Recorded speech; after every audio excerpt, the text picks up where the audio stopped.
Hello, everyone. Today we have a very, very special guest.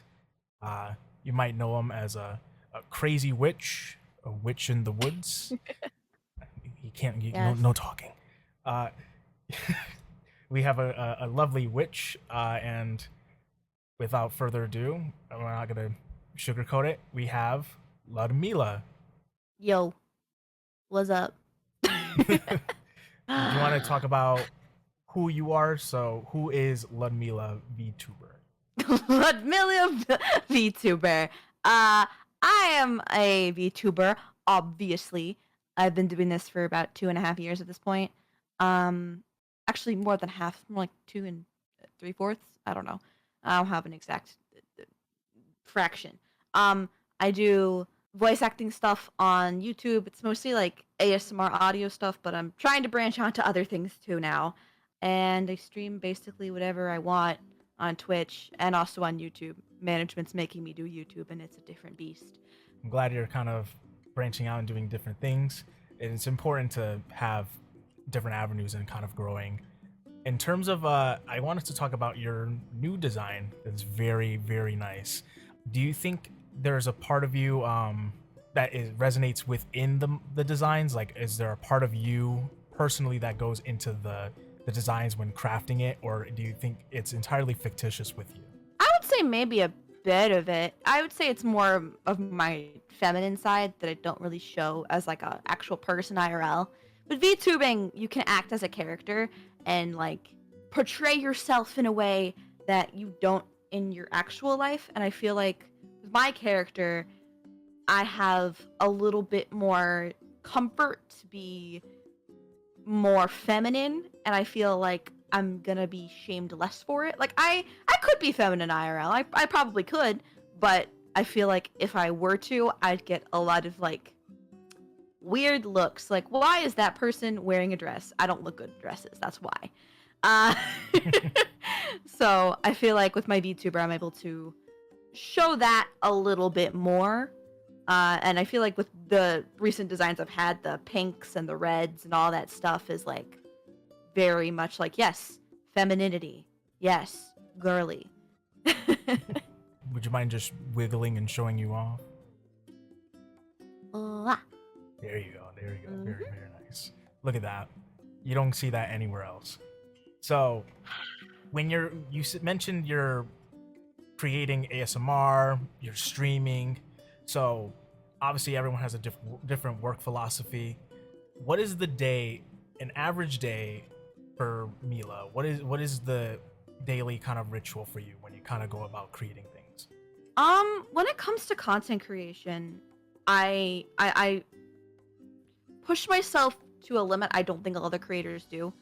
I always make sure I do things every day. Like I daily upload. I've been daily uploading, and I haven't missed a day since I think May. Um, I've been obviously streaming at least like 3 to 4 times a week. In June, I was doing like 5 times a week, and that was just too much for me.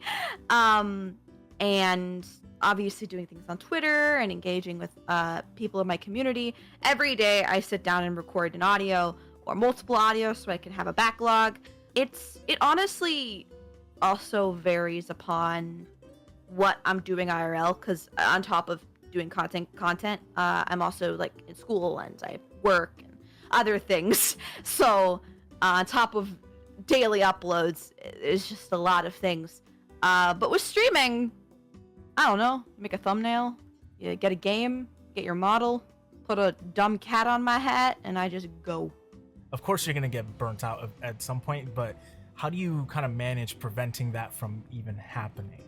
Well, coming from someone who just generally struggles with mental health issues, I feel like for me, therapy is a big reason why I haven't experienced a ton of burnout.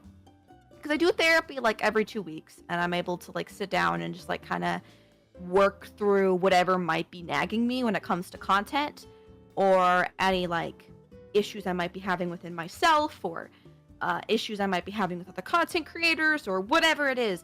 And then I'm able to kind of work out those issues. Coming from someone who has like really, really, really, really bad anxiety, I don't know if content creation was necessarily the best thing for my mental health all of the time. But I definitely think the mix of therapy and content creation stirred together is definitely a more healthy mixture. A big part of it is just like managing your time and making sure you don't do too much. Because there have been times where I'm like, yeah, I did too much. I can't upload 3 times a day. Like, that's too much for me. I think where I'm at right now, therapy mixed with the steady consistency of uploading content is like what's helped me a lot. So kind of creating that kind of a calendar. Do you have like a daily calendar you put up to kind of have like in terms of notes and you know, side notes of like kind of like what I should do today? Do not do this? Do I have time to kind of like do a stream in between of all the recording sessions? Like, I used to, but honestly, I feel like that put too much pressure on me to be like, okay, I have to follow this strict thing. When it comes to content, I like know what I'm supposed to get done. I know I'm supposed to at least upload once a day. I have my set schedule I have for streams for the week, and if I have extra streams, then great. But that is really it. I have the set schedule I have for streams, so those can build their lives around catching my streams or whatever it is. And then I have the one upload a day kind of rule. Obviously, when I go back to work, I'm gonna not do one upload a day because I'm gonna be doing schoolwork and other things like that. Because content creation, while I'm doing it full time right now, is not normally what normally is my full time job or my job at all. I think for me, having a schedule so set is worse for my mental health. Because there's just like so much pressure, and if I don't do it, then I'm gonna feel like a failure. I used to do notes, and then I felt like a failure if I didn't do it. So, if you weren't to meet like an expectation when you do a stream, like you're like, all right, I didn't have a good stream. Like, what's kind of like the back to the drawing board plan you have in terms of like fixing what you did wrong per se, like in a hypothetical sense? For tech issues, I just kind of go and watch YouTube videos and see what I can find, see if I can fix it. For performance issues, not everything is going to be perfect. I've done a lot of theater. I have a lot of professional theater training. Not every performance is going to be perfect, and that's just something that you're going to have to live with. Not every project's going to be perfect, and that's something you're going to have to live with. I feel like if you're constantly like, that was horrible, you need to do better, like, I think that you're putting yourself more and more into a box of just like self-loathing. And obviously being like, you need to do better is good sometimes, but if you're constantly like putting that pressure on yourself, I don't see how you're gonna do better if you're constantly telling yourself that. When it comes to performance, I just kind of look at it as a okay, let's think about things I can talk about so there's less like in between silence, because a lot of streaming is improvisation. There are a lot of streamers I know that have a really hard time filling gaps of silence, and that's probably because they don't have really great improvisation skills. The chat's not always going to be active, and it is the duty of the streamer to fill in those gaps of silence without people interacting. And sometimes that's making jokes, sometimes that's telling stories, sometimes that's making weird noises, but sitting there in silence is not how you entertain. And I know you said like there's a part of you in your design. How much of Ludmila is a character? On stream, it's very much more me. With the audios, that's fully acting. With the audios, I'm not I am not me at all in those videos. Even the videos that are like, oh, it's a Ludmila based audio, that is acting. There are some times, like whenever I'm doing an ASMR stream, that's acting. But on stream, I try to be more real and I try to be more honest with people. I like to tell people like about things I'm struggling with or whatever it is. I'm very open about those things. I think that's good. I think being open with your community about like, I'm struggling with XYZ, and like, it's okay if you are too. I know there are some VTubers who do kind of like an RP-ish kind of streams where it's entirely fictitious. The character they play is completely fictional with different problems and stuff. Like they create problems for the character. Um, so it is that line of acting, but as someone who tries to be real with this with your audience and being honest, but not too honest, do you think there's kind of a manipulative side in terms of like how people do performance stuff? Like let's say there was let's say they had, you know, a character that was kind of going through stuff and people believe it. Do you think like is do you think there would be kind of like a leading their audience on into believing something serious was happening? Or A lot of streamers should label things as a performance if they are a performance. For example, I've done full like yandere streams, and I've always said like this isn't character, like this isn't like anything legitimately real. I feel like with people who are playing a character, they really do need to make that incredibly clear that this is a performance, this is a character, and this is not at all like legitimately real. Even if it's like putting it in the description of like let's like they're doing like a YouTube stream or something. Putting it anywhere, I think, is good. It's like the same thing with like the girlfriend experience, boyfriend experience kind of thing, where the streamer needs to make it very clear, like, I am not in a relationship with you. It's very similar. It's very similar, where you're putting on this character to try to feed into someone's desires or into someone's emotions, and they give you money. And there have been times with other VTubers where that's exploded in their face. So it's just good to put it somewhere and be honest with people, because if you're not going to be honest, oh boy, Twitter's going to cancel you. That's actually a perfect segue into the next topic. A lot of and it just doesn't seem to end with like VTuber drama, and there seems to be no kind of moral ground when it comes to what's right and what's wrong. I won't ask about like your philosophical stance on that. We kind of heard it here. Do you see like the VTuber kind of drama making people have doubts about joining, and is there kind of a ripple effect in kind of like the atmosphere? I joined this sphere coming from a theater background. This isn't anything new for me. This is just the same old, like, everyone's gonna try to get attention. Oh boy, everyone look at me, I'm a clout chaser. Oh boy, I lied and nobody knows. It's the same kind of energy, and I think most people who genuinely want to do VTubing aren't going to be scared off by the drama, because the people who genuinely want to do VTubing will keep their heads down and shut up. Because if you talk about anything, if you side with anyone who might be like doing something that is not necessarily like smiled upon, like somebody says something that everybody disagrees with or whatever, and you side with that person, even though their take is completely valid and not like cancelable by any means, then you're putting a target on your back. There are a lot of people who are gonna very quickly dogpile, which I think is different from my background. People in theater didn't really dogpile. There was just a lot of shit talking, which is same here. But I think the biggest thing that people need to remember is that we're all adults, and, well, most of us are adults. There are children who lie about their ages. Those of us who are adults. Yes.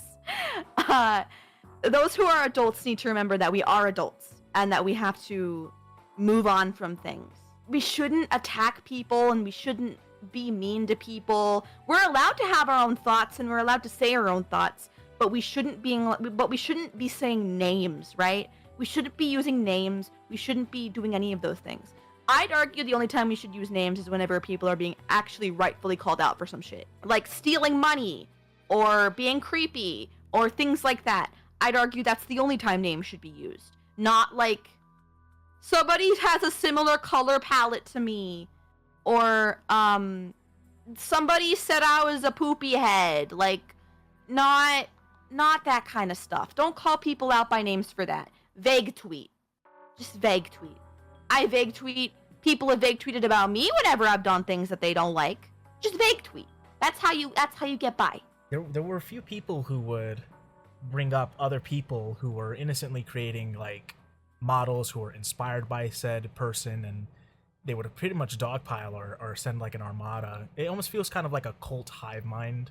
Is that culture something that is prevalent in not only the VTuber space, but I think just in any culture that's online? Is there a dissonance between what's online and in real life? Because obviously people in real life don't do that. I think part of it's the anonymity.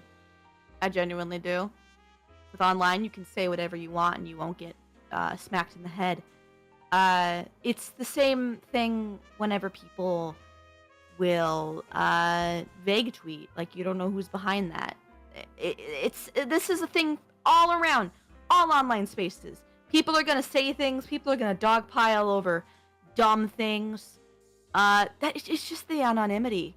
Like, and yeah, there are VTubers who show their faces and break their immersion, as some say. But like, it really is just, yeah. It really is just people think they can get away with things. And a lot of the time, people do. A lot of the time, people do. People say and do horrible, and I mean horrible things. And they get away with it. And obviously, not everyone is, like, clean of absolutely everything. Everybody makes mistakes, right? But I'd argue sending death threats and making fun of people for mental health issues and slinging slurs at other people is like, okay, you're just hiding behind your anonymity at that point. Or you're hoping that the people that you're talking to aren't gonna go and tell the person that they said these things. I've made a tweet about this, and I really think that this is just how it is. This applies to the VTuber community and just the just online in general. A lot of these spaces are just like a high school or a middle school, where everybody's gonna say whatever they want to say, and this person said this, and that person said that, and we're gonna all dogpile on this person because this person is wearing blue. It's like, it's high school. It's high school. It's high school. And how does, like, you want to grow in a community where that you want to move past the kind of like very cliquey attitude in terms of like growing too? Like, how do you expect to grow when you are busy kind of being judgmental towards one another? I think having that mindset, it ultimately leads to a self-destructive nature where you don't grow because no one wants to be associated with that kind of attitude. That is very true. And adding on to that, I've seen a trend of the people who tend to be the most judgmental actually have the least amount of content. It's a bit of like, irony in all of it. Yeah. I don't like those people who don't like actually want to like work hard. I am very open about this. This isn't me being like a shit talky person. This isn't me being all like, I don't like this one person because they don't make content. This is just everyone who doesn't make content and wants to open their mouths and say horrible and mean things about other people. Like, I hate those kinds of people, because then there are people like you who are like out here like auditioning people and interviewing people and making content. There's people like me who upload daily and stream 3 to 4 times a week, and there are people who stream every day, and it's like those people don't have time to do petty things, but the people who don't make content have tons of time, and so they're going to spend their time being negative. I did want to mention about the themes that you had associated with you and your account in terms of like your model, and I think a comfy witch vibe is really neat. And how did you kind of base that kind of aesthetic, and how does it differ from your previous model into the current one? I've gone through many models. Like a lot of models. Most of them have been witches. I went through a pirate phase, but that was a different thing. That was for a meme from my chat, and that just became a mainstay for a while. Witches, I think, are very mysterious and can be both mommy and gremlin, however you look at it. I've always been someone who's been like very into medieval and magic and things like that. I'm what you call a nerd. I play D&D, and I have a spell book underneath my bed. I am not a normal individual. I have a cup. It's literally right next to me. I have a cup full of rocks, and I've got colorful candles. I have problems. I think that when it comes to my design specifically, the one I'm using now, and the witch one, well, I'm treating the one I'm using currently as like an outfit. The witch model I'm not like throwing away at all. That model cost me a kidney. I'm not throwing that girl away. But I feel like with her, it was a kind of like a final step in the evolution. Like my first ever design I got had like black hair, yellow eyes. She was a V-Roid model that I paid a lot of money for. And there's no shame in using V-Roid, but I definitely think if you're a content creator, you need to like work with V-Roid and get assets you find on Booth and not just be a person in a hoodie. V-Roid can only take you so far. And then I got a live 2D model, and she had the same red, black hair, yellow eyes, and she had roses on her hat. And I didn't ask for the roses. That was the person who made my model who did that. She put roses on the hat, and I was like, I really like that, and I like flowers. I have a bunch of flower scented perfumes on my shelf over there, and I just really like flowers. I don't like nature, but I like flowers. And I went through it like I think I had like a white witch design that I got as a free model thing, because when I first started content creation, I got scammed. And this person was like, I feel really bad for you. Here's a free model. And I was like, thanks. What happened with the scam? I got scammed by one of those GFX bots on Twitter, and I didn't know about it. And nobody warned me. And I was like, I lost like $350. So for people who don't know what that is, can you talk about what that is and what it entails? Because this is the first time I'm hearing about this. So there are these bots on Twitter that will DM you, and they're like, hey, I really like your design, or hey, I'm an artist and I need commissions. Here's my portfolio. And they'll shove a bunch of like fake stuff into a portfolio, and they'll claim it as their own, but then then it's not, and it's just one big lie to try to steal your money. And they use AI and other different things to make their art. And the person who made my model horribly traced it, and I mean horribly, and I paid extra money for rigging, and I think what she literally did was she rigged a PNG. There was no like proper cutting like how a model is normally cut. I think she literally just like cut the boobs out, cut the hair out, and cut the eyes out, and the rest of it was just kind of like weirdly rigged. If you get DMs from like people that have like comms open in their like bio or their name or anything like that, that's usually a scam. Don't fall for it. That's usually a scam. They're gonna try to take your money, and then they're gonna guilt trip you. Like in my case, I was like, I'm gonna report you to PayPal for scamming me. I paid you like $350, and you gave me something that doesn't even move properly. I think on my first stream I used it, and it it like broke. VTube Studio couldn't handle it.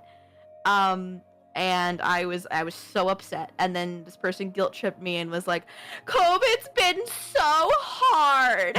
And I'm like, and because I'm nice, I took pity.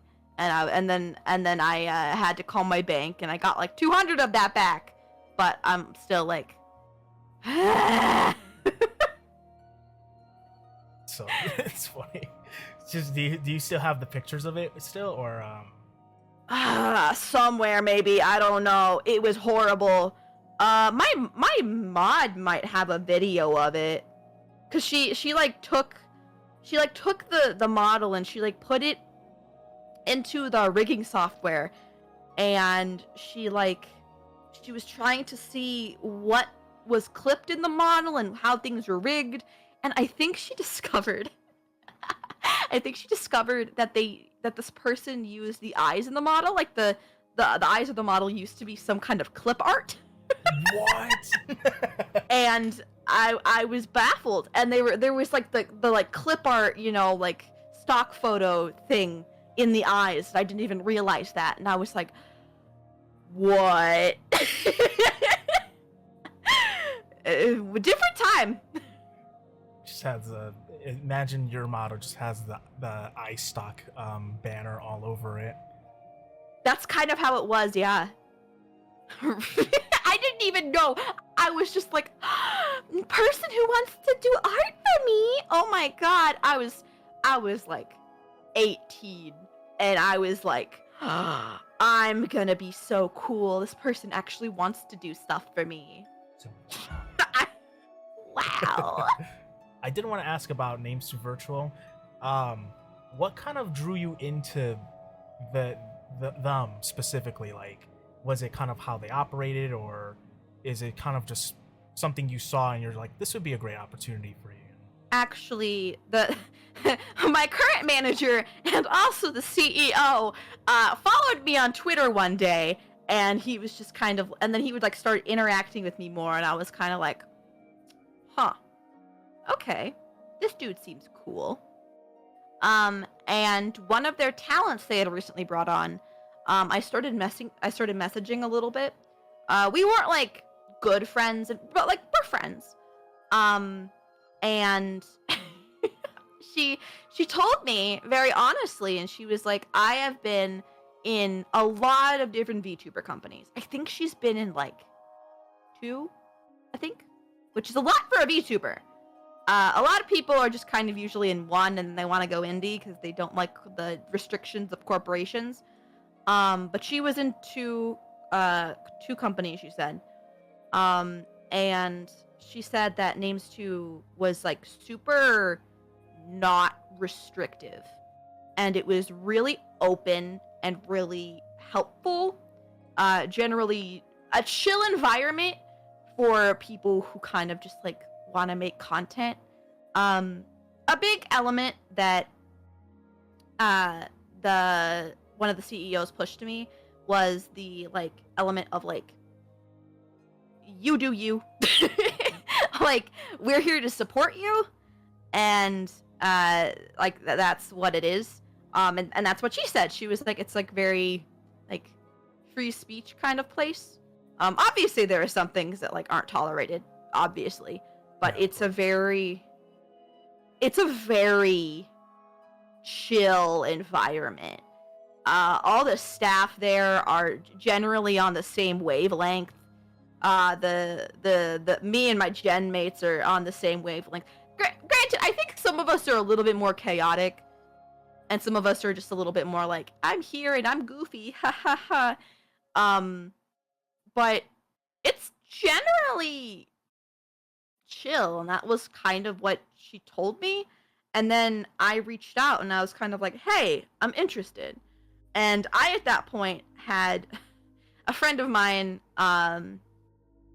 had been helping me with something, with managing me. They didn't really manage me much because they got busy with their own things. And I I had him in my bio as like the person who was helping manage me, and they thought I was already with the company. I was like, no, it's just this person doing things and helping me, to make me look a little bit more official, to be honest. So having someone someone as your manager in your bio does make you look a lot more official and a lot more like, this is a person who's doing content and actually cares about their career. And I then interviewed, and yeah, now I'm here. With your new colleagues and stuff, your gen mates, did you feel like you were kind of like overwhelmed with the talent involved, or were you, for the most part, kind of excited for this new adventure? There were some parts that I felt overwhelmed. Some of them are like, well, all of them. They're everyone there. All of the staff, the talents, everyone is incredibly talented. There are some times still where I'm like, I don't feel like I have as much talent as these other people.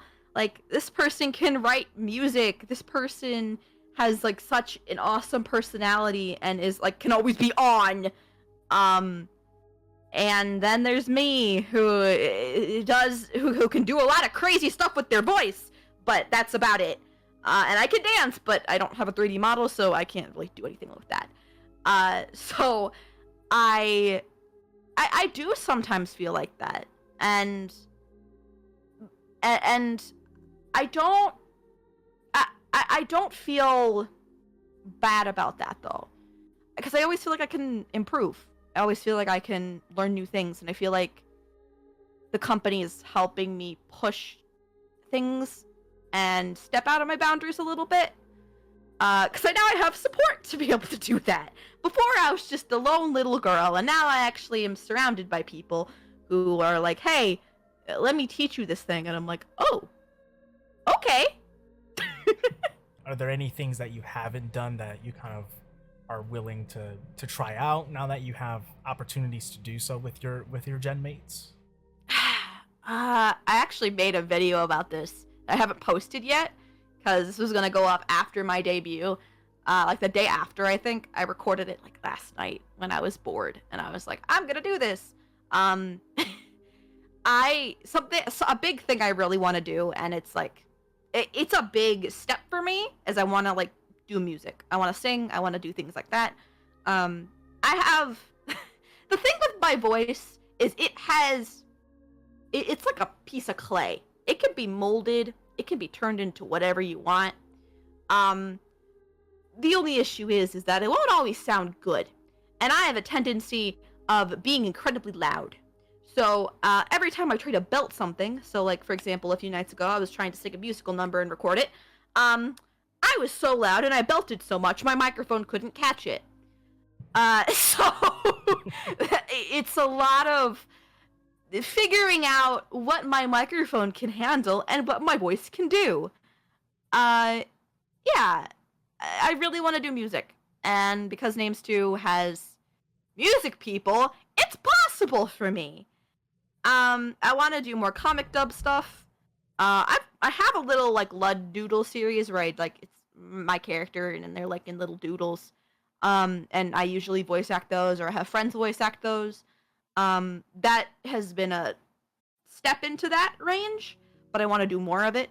I want to like do comic dubs for things I'm passionate about, and weird nerdy things. I want to do and dub things that are nerdy and weird, because I am nerdy and weird. And I don't know, I want to write more things. I want to write, and I think that with namesto, I can write things, and they'll find something to do with it. I think people don't really realize how much that is vital to success, you know? And the fact that you're willing to have that mindset is very apparent. Do you have advice for people who are doubting their abilities and capabilities as a creator, not just in VTubing, but maybe they're in just artistic content creation? I feel like me last year would have just been like, just do it. And you know what? Still, just do it. Although I think that there's more elements to that. I feel like there's more elements to just do it, because I know a lot of people struggle with their own demons. I struggle with my own demons. Everyone has their own things that they deal with, and I feel like when it comes to content creation, the best way I can put it is, if you want to be a content creator, take those like things you're struggling with, take everything that you feel negative about and turn that into content. Because even if those negative emotions are like really negative, sometimes being creative with those negative emotions will turn into something absolutely beautiful. I've done that before with some audios. Granted, they aren't like the highest performing audios I have, but like doing that and being creative in that way is so good for the creator, so good for like the community, because being honest and showing your community like this is something that's going on, and this is something I'm feeling, and this is a project I'm doing because these are feelings I'm feeling. I feel like that speaks incredibly loudly. And I think that there is so much beauty when creators put in their heart into whatever they're doing. I really want to see creators do that more, because I feel like a lot of creators just kind of toss out whatever and hopes it sticks. But I feel like we need to see more people putting their hearts into what they do, and have it not just be, I hope this gets 100 million views. I want to be a Mr. Beast knockoff. Whatever it is. I want to see more care. And I feel like if you want to be a good creator, and if you want to try to succeed, you need to care. You should care. Care about what you do. Care about your community. And regularly thank your community. Because saying thanks is a great way to inviting new people into your community. Thanks, and I love you guys a lot. Stuff like that. You can also say, you should be entitled to me. You should tell them, yeah, what I'm doing is a privilege. Okay, you get my streams because I gave it to you because you paid for me. Yeah. Uh-huh.